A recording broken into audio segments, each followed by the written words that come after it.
여러분, 죽음이라는 것은요, 떠나는 쪽이나 보내는 쪽이나 이 한 연약한 인간이 감당하기에는 너무나 크고 아픈 일입니다.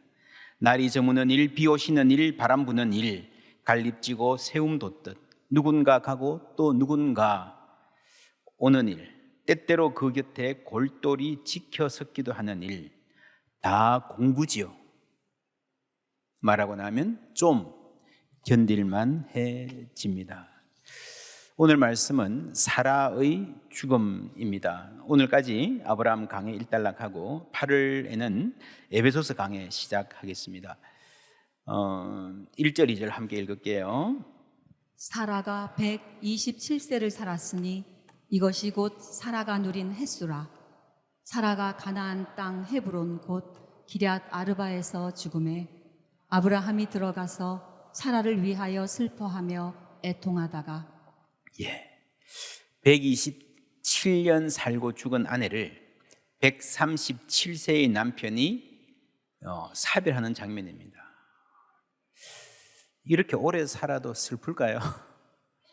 아이, 뭐 살 만큼 살았네, 지겨울 때도 됐지, 그럴까요? 그만큼 안 살아봐서 모르겠지만 그럴 것 같습니다. 여러분, 호상이라는 말 함부로 하는 것 아니다. 100년 해로 이런 말을 하지만 실제로 그런 사람은 거의 없잖아요. 꿈 같은 일이죠. 근데 그렇게 하면 충분하다 싶을까? 실제로 그 100년 해로라는 꿈이 이루어진다고 해도요, 그 끝은 결국 아픈 이별입니다.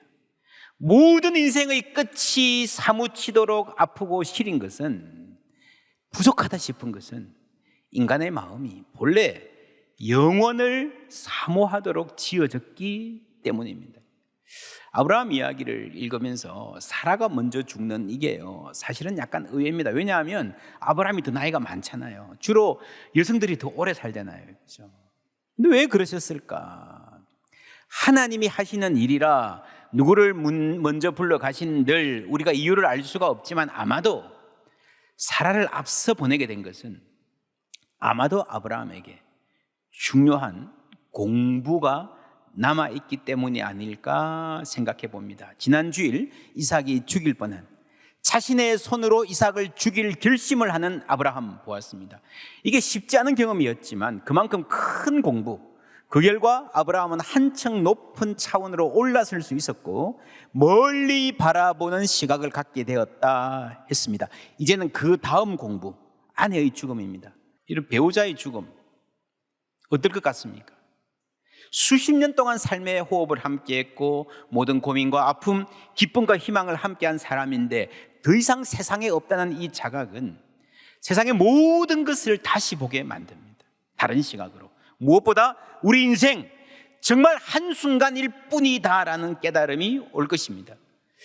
여러분, 영원이라는 시간을 아는 사람은 인생 전체가 한순간이다 압니다. 당연합니다. 근데 그렇다면요, 천국에서 만날 날을 기다리며 살아가야 되는 남은 인생 잠깐이잖아요. 그런데 그 잠깐이라는 세월도 버티고 견디기 그렇게 힘들어하는, 한쪽으로는 영원을 사모하는 마음이 있으면서 한쪽으로는 하루를 살아내기가 힘든 연약함, 그것을 실감하는 것이 상실입니다.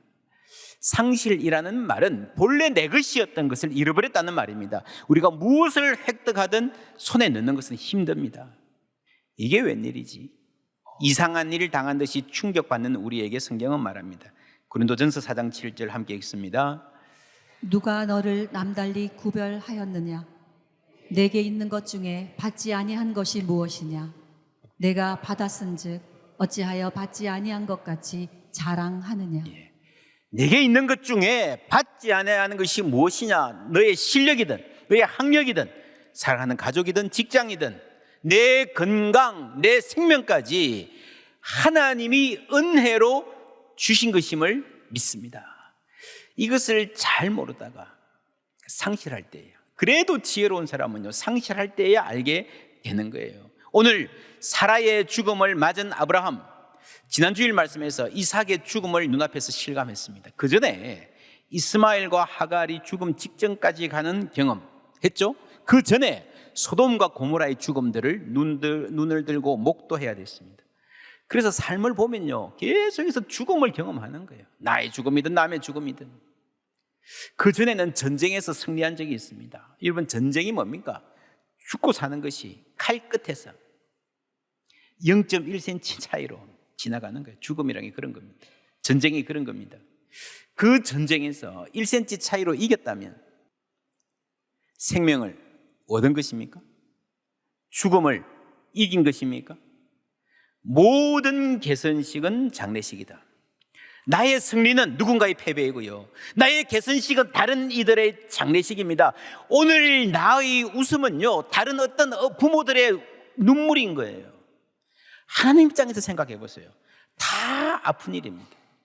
아브라함의 믿음, 하나님의 친구, 하나님의 사람이 되어 간다는 것은요, 그 하나님의 마음을 갖는 일입니다. 후에 아브라함의 자손들이 이집트로 가서 노예 생활하다가 해방되어서 나올 때에 유월절을 경험합니다. 유대인들은 살고 이집트인들은 죽었습니다. 너는 죽고 나는 살았다. 너는 죽을 만해서 죽었구나, 우리는 살 만해서 살았다. 맞습니까? 아니죠. 그러면 안 된다는 거예요. 나도 죽어 마땅한데 우리도 나을 게 하나도 없는데 안 죽었다. 왜냐? 내가 흘려야 될 피를 누군가가 대신 흘렸다는 겁니다. 그것이 구약에서는 어린 양이고 신약에서는 십자가입니다. 내가 살기 위해서 다른 존재가 대신 죽었다. 그러면 어떻게 해야 되겠습니까? 그 죽음 앞에서 겸손해야 되죠. 황송한 줄 알아야 되죠.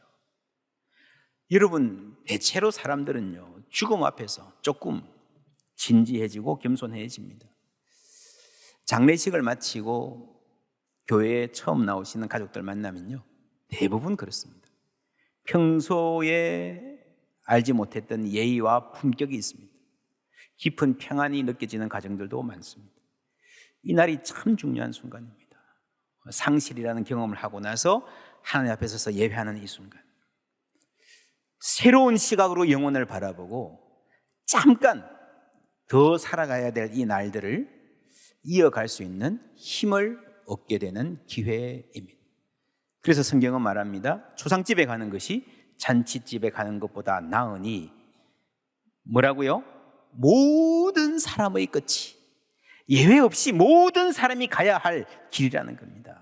그래서 산자는 이것을 그의 마음에 둘지어다. 모든 사람의 끝이 그렇다는 걸 마음에 두고 살아라는 겁니다. 지혜자의 마음은 초상집에 있으되 우매한 자의 마음은 혼인집에 있느니라 하는 말이 그 말입니다. 여러분, 예전에는요, 대부분 어르신들이 집에서 돌아가셨기 때문에 누군가 돌아가시면 그 순간에 가족들이 울어요. 곡을 해요. 그럼 소리가 들립니다. 누가 돌아가실지 물어보지 않아도 알아요. 왜냐하면 어떤 집에 누가 아프시면요, 이미 소문이 나서 사정을 다 알고 있습니다. 그만큼 왕래가 있으면서 살았어요. 지금은 뭐 모르잖아요. 그리고 집 앞에 근조라고 쓰인 조등을 달아놓으면 애들이 지나가면서 엄마 저게 뭐야? 아, 누가 돌아가신 거야, 옆집 할아버지가. 그러면서 자연스럽게 죽음을 이야기할 수 있었습니다. 지금은요, 죽음이라는 것이 사람들의 생각 속에, 옛날에는 죽음이라는 것이 사람들의 생각 속에, 일상의 대화 속에 들어와 있었는데 지금은 격리되어 있습니다. 병원으로, 장례식장으로. 이런 병원에 이런 장례식장 가보셨습니까? 가면요, 이렇게 큰 장례식장이 많구나 해도 평소에 병원 출입을 해도, 큰 병원 출입해도 장례식장 있는지 모릅니다. 그렇죠? 그렇게 많은 장례식장이 있어도 안 보이는데 뒤로 돌아가서 지하로 내려가서, 그죠? 죽음의 격리입니다. 죽음의 그림자마저 지워버리고 싶은 세상. 그래서 세상이 더 밝아졌습니까? 반대로 사람들의 마음은 더 어둡고 더 우울한 시대가 되었습니다. 우리가 죽음을 생각하고 죽음에 대해서 얘기할 수 있고 어떻게 해야 잘 죽을 수 있을까도 배워야 됩니다. 그런 사람이 잘 살 수 있어요. 어떻게 하면 우리가 죽음을 끌어안을 수 있을까? 아브라함만이 할 수 있는 일, 무엇이었을까요? 오늘 본문에서는 아브라함은 아내 사라를 장사 지냅니다. 장사 지내려니 땅이 없어요. 본래 하나님께서 아브라함에게 약속하신 것이 세 가지입니다. 자손, 하늘의 별처럼 땅에 모래처럼 많게 할 것이다. 두 번째, 이 땅을, 보이는 땅을 너에게 줄 것이다. 세 번째, 너는 세상에 복이 될 것이다. 이 세 개 중에 아브라함이 오랫동안 이 첫 번째 자손 하나 가지고 씨름하며 살아왔습니다. 땅에 대해서는 그렇게 간절한 필요를 느끼지는 않았던 것 같습니다. 때 되면 주시겠지. 돈은 많았어요. 많은 가축대를 거느리고 있지만 자기 이름에 땅이 한 평도 없었습니다. 큰 불편 없이 살았는데 아내가 죽고 보니 나에게 땅이 없구나 실감하게 됩니다. 그래서 헷 족속들에게 당부합니다. 4절 함께 읽습니다. 나는 당신들 중에 나그네요 거류하는 자이니 당신들 중에서 내게 매장할 소유지를 주어 내가 나의 죽은 자를 내 앞에서 내어다가 장사하게 하시오. 나그네 거류하는 자, 무슨 말입니까? 저 주변부 밑바닥입니다. 거절해도 괜찮은 존재라는 거예요. 그런데 이 말에 깜짝 놀랄 만한 반응을 듣습니다. 5절 6절 읽습니다. 헷 족속이 아브라함에게 대답하여 이르되 내 주여 들으소서. 당신은 우리 가운데 있는 하나님이 세우신 지도자이시니 우리 묘실 중에서 좋은 것을 택하여 당신의 죽은 자를 장사하게 하소서. 우리 중에서 자기 묘실에 당신의 죽은 자 장사함을 금할 자가 없으리이다. 아멘. 물론입니다. 오히려 우리가 감사합니다. 우리와 함께 해주십시오. 누구도 반대하지 않을 것입니다. 하면서 당신은 우리 가운데 있는 하나님이 세우신 지도자다. 여러분, 이 말 한마디로 지금까지 아브라함이 어떻게 살아왔는지를 잘 알 수 있습니다. 물론 여기서 하나님이라는 말은요, 그냥 쉽게 신이라는 말이에요. 여기서는 그냥 신이 세운 지도자 정도가 맞는 번역이고요. 여기서 정말 중요한 단어는 신이 아니고 아브라함이에요. 아브라함. 보이지 않는 하나님, 그들이 잘 모르는 하나님이 아니라 눈에 보이는 그들 가운데 있는 아브라함입니다. 세상은 아브라함이 보여주는 만큼 하나님을 알아요. 그것이 선교입니다. 그것이 아브라함의 선교적 삶입니다. 내 삶으로 보여주는 것. 지도자라는 말이 나왔는데 여기는 다스린다는 의미가 포함되어 있죠. 창세기 1장에 하나님께서 이르시되 맨 처음에 복을 주시고 땅을 정복하라 그러시고 모든 생물을 뭐하라고요? 다스리라 그랬습니다. 아담과 하와가 그리고 그 뒤를 이은 세대가 이 명령을 잘 못 받들었지만 하나님 포기하지 않으시고 아브라함을 택해서 그 복을, 똑같은 복이죠. 태초의 복과 아브라함에게 주신 복이 똑같은 복입니다. 세상을 잘 다스리라. 그래서 땅의 모든 족속이 너로 말미암아 복을 얻을 것이라 하신지라라고 하신 것은 아담에게 본래 주셨던 인류 전체가 감당해야 될 사명을 아브라함을 택해서 주신 거예요.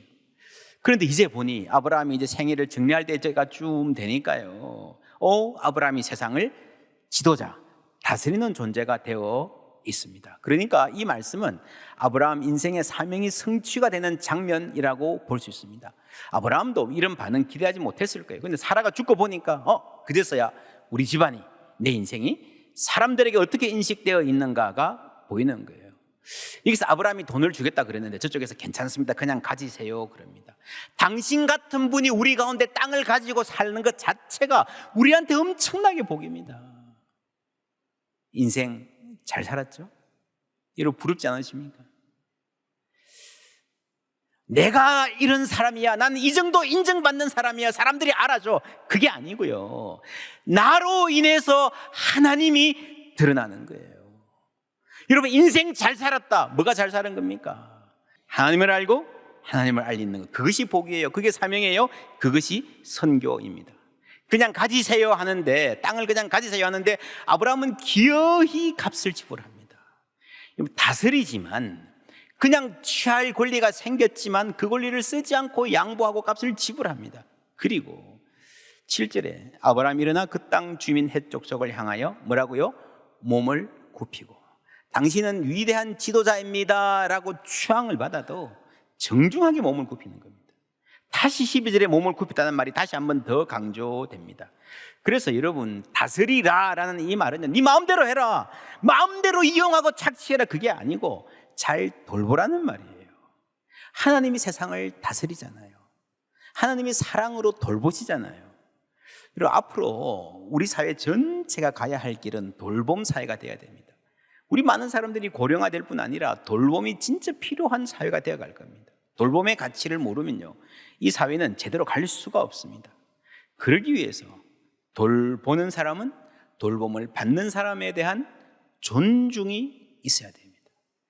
이게 인간의 모든 문제입니다. 그렇죠? 힘을 가진 사람이 누군가를 내가 챙겨줄게, 다스린다 그러면서 막 자기 힘으로 이용하잖아요. 인간과 인간의 문제. 여러분, 기후변화, 이 피조 세계의 고통도 마찬가지입니다. 땅을 착취하잖아요. 존중하지 않잖아요, 자연의 논리를. 그래서 이 돌봄, 하나님의 온유하심에서 인류가 살 길을 찾아야 됩니다.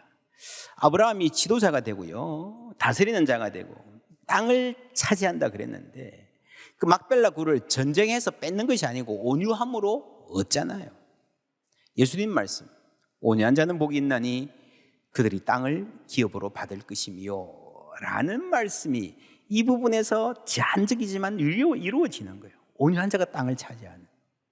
여러분, 세상 역사는 반대로 가는 것 같습니다. 어떤 사람이 땅을 차지합니까? 여러분, 세계의 역사를 보면요, 당장은 힘을 가진 사람이 땅을 차지하는 것 같습니다. 알렉산더가 징기스칸이 넓은 제국을 건설했어요. 그런데 여러분, 그게 급속히 무너져요. 많은 사람을 죽이고 제국을 건설했는데 그것 때문에 자기 자손들은 더 많이 죽습니다.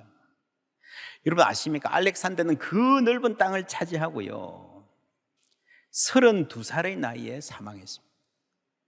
뭡니까? 여러분, 사람의 인생은요, 그 자체로는 허무해요.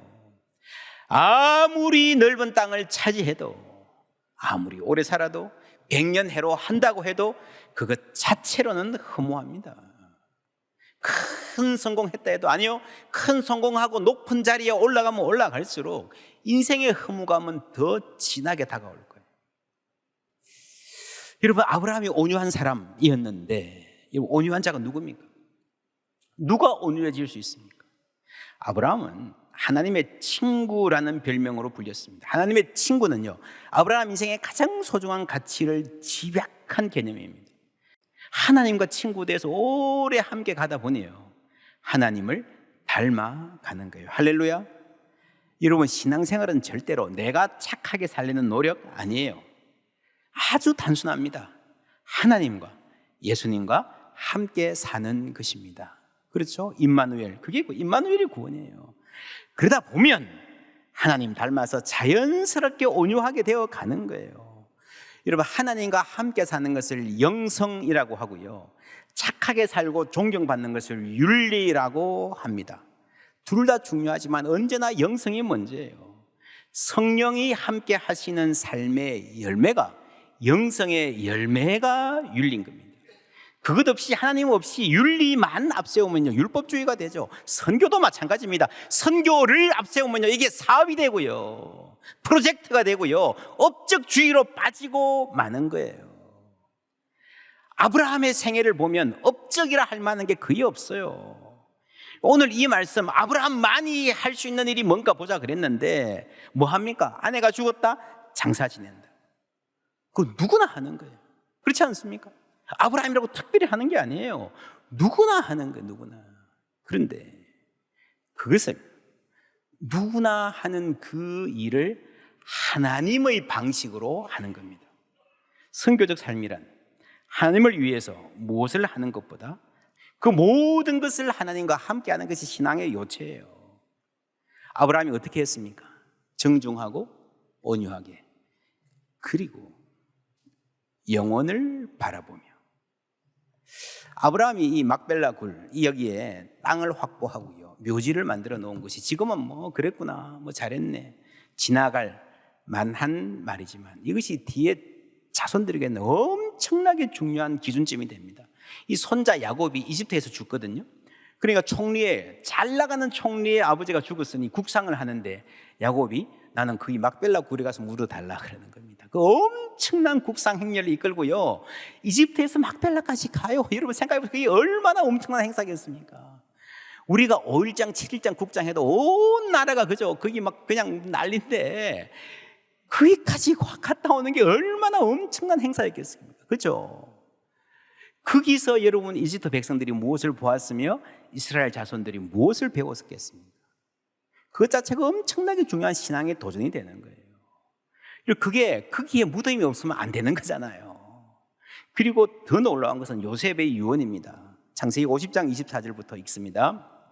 요셉이 그의 형제들에게 이르되 나는 죽을 것이나 하나님이 당신들을 돌보시고 당신들을 이 땅에서 인도하여 내사 아브라함과 이삭과 야곱에게 맹세하신 땅에 이르게 하시리라 하고, 요셉이 또 이스라엘 자손에게 맹세시켜 이르기를 하나님이 반드시 당신들을 돌보시리니 당신들은 여기서 내 해골을 메고 올라가겠다 하라 하였더라. 예, 나는 여기서 죽지만 400년 후에 너희들이 나갈 것이다. 그때 내 해골을 들고 나가라. 여러분 놀랍지 않습니까? 어디로 가요?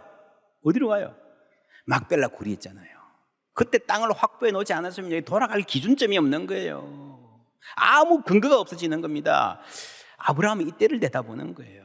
요셉과 여러분 적어도 그 400년 후의 삶을 내다보고 예배하는 거예요. 그리고 그 너머 그리스도의 사회까지 예견하는 지혜를 하나님이 주셨습니다. 어떻게 알았을까요? 그 가운데 계신 성령님이 주신 지혜인 줄 믿습니다. 이거 보세요. 사라가 죽었어요. 인생의 허무에 탄식해 눈물 흘려요. 하나님 오셔서 쓰다듬어 주세요. 위로해 주세요. 그러나 여러분, 하나님의 위로는요 결코 그냥 눈물 닦아주는 것으로 끝나지 않습니다. 하나님이 우리 인생 가운데 찾아오시면 우리를 위로해 주시고 세워주실 뿐 아니라 그 나라 꿈꾸게 하시는 은혜가 있는 줄 믿습니다.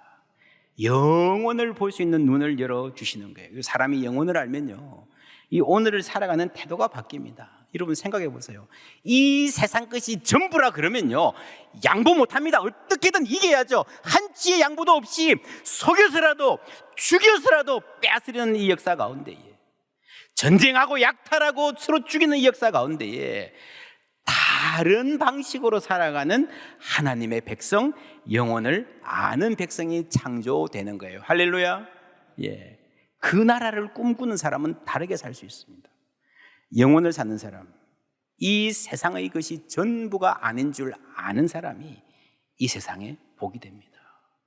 여러분, 이 세상의 갈망, 이 세상의 문제, 이 세상의 고통에 대해서는요 이 세상 안에 답이 없어요. 세상 밖에서 와야 됩니다. 세상 밖의 것을 아는 사람이 이 세상에서도 결국에는 해답을 제시하는 사람이 된다. 아브라함의 삶이 보여주고 있습니다. 해족속들이 뭔가는 모르지만 이 아브라함을 존경하고 존중하고 매달리는 거예요. 순간을 사는 사람, being mortal, 내가 유한한 존재임을 뼈저리게 자각할 줄 아는 사람이 embracing the eternity, 죽음을 품는 게 아니고요 영혼을 품는 겁니다. 영혼을 품을 수 있으니까 죽음을 외면하지 않는 거예요. 이 사람이 영혼을 바라보고 영혼을 품는 사람은요 세상이 줄 수 없는 평안을 누리게 될 줄 믿습니다. 그래서 사람들이 보고 야, 저 사람은 뭔가 다르다, 지금 뭔가 있나 보다.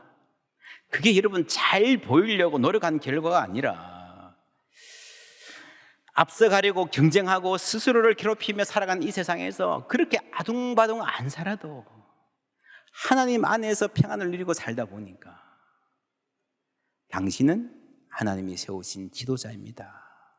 이런 말 듣는 거예요. 여러분 부럽지 않습니까? 당신이 우리 가운데 있는 것 자체가 우리의 복입니다. 우리 교회가 이런 말 들었으면 좋겠습니다. 한국 교회가 여러분 자녀들이 가는 곳마다 이런 말 듣기를 주님의 이름으로 축원합니다. 아브라함의 자손 요셉 가는 곳마다 그랬잖아요. 뭐 잘 나갈 때도 못 나갈 때도, 노예로 있을 때도, 감옥에서도, 총리로 일할 때도 네가 우리와 함께 있는 게 우리 복이야. 그것이 어디에서 나옵니까? 하나님과 동행하는 삶, 하나님의 선하심과 인자하심, 그 신실하심이 내 몸에 배어서 어느덧 사람들이 우리를 보고 하나님을 알게 되는 그러한 삶 살아내기를 주님의 이름으로 축복합니다.